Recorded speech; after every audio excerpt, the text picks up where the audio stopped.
उसके बाद अब आ जाओ इसको देख लेते हैं।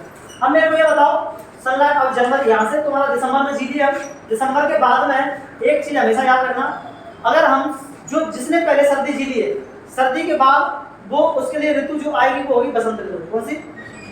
जैसे उत्तरी गोलार्ध वालों ने सर्दी जी ली, इसका मतलब उत्तरी गोलार्ध वालों के लिए अब क्या आने वाली है? बसंत ऋतु आने वाली है। हमारे यहाँ पर क्या थी? अभी शीत ऋतु थी, यानी कि शीत ऋतु के बाद जो ऋतु हमारे लिए आएगी वो कौन सी आएगी? बसंत ऋतु आएगी। यहाँ पे शीत ऋतु किसने जी ली है?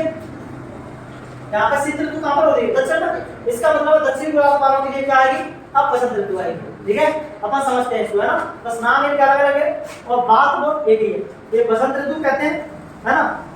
बसंत ऋतु अपन क्या बोलते हैं? स्प्रिंग बोलते हैं। ठीक है, तो अब देखो यहाँ पर जनवरी और फरवरी 2 महीने तक सन कहाँ पर आएगा? मार्च में आएगा। ठीक है, मार्च में आएगा तो सनलाइट सीधे कहाँ पर चमकेगी? तो मेरे को ये बताओ, ना तो मकर रेखा पर ना कर्क रेखा पर। क्यों? देखो समझो, ये मान लो मेरा हेड सन है ना?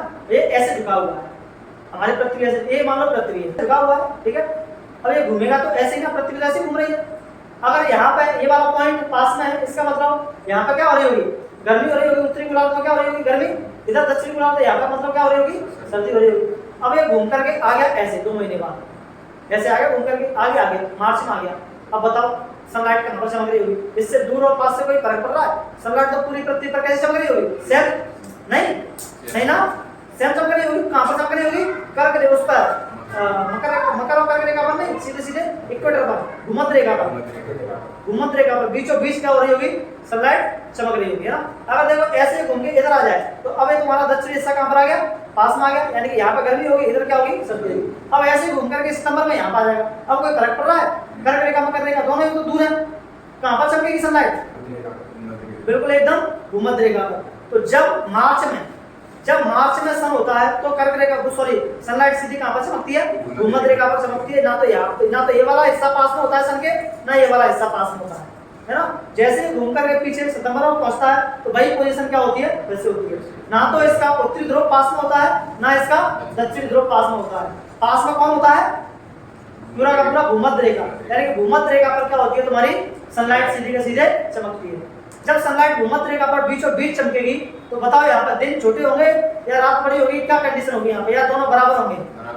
बराबर होंगे, क्योंकि सनलाइट कहाँ पर चमक रही है? बीचों बीच। इसका मतलब है यहाँ पर रात दिन कैसे होते हैं? बराबर होते हैं।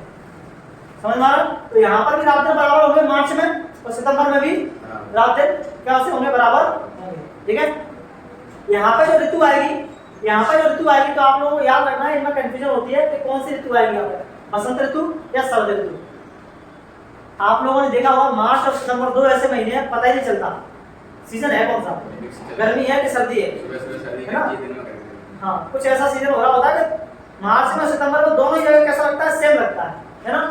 तो क्या होता है, जब हम उत्तरी गोलार्ध वालों के लिए हम इसको बसंत ऋतु बोलते हैं, तो दक्षिणी गोलार्ध वालों के लिए इसको हम क्या बोलते हैं? शरद ऋतु बोलते हैं। इसी चीज को अगर हम उत्तर में हैं तो उसको हम क्या बोलेंगे? बसंत ऋतु बोलेंगे। दक्षिण में हैं तो उसको हम क्या बोलेंगे? शरद ऋतु बोलेंगे। ठीक है, तो इसको कैसे याद रखेंगे कि कंफ्यूजन ना हो? तो आप लोग याद रखना, यहाँ से उत्तरी गोलार्ध जो था वो सर्दी में जी करके आ रहा है, तो उत्तरी गोलार्ध वालों के लिए बसंत ऋतु होगी। ठीक है, तो दक्षिणी गोलार्ध वालों के लिए क्या होगी? शरद ऋतु होगी। और कब की बात है? 21 मार्च की। ठीक है, इसको अपन बोलते हैं विषुव बोलते हैं। क्या बोलते हैं? विषुव। इस कंडीशन में दिन और रात कैसे होते हैं? बराबर होते हैं। अब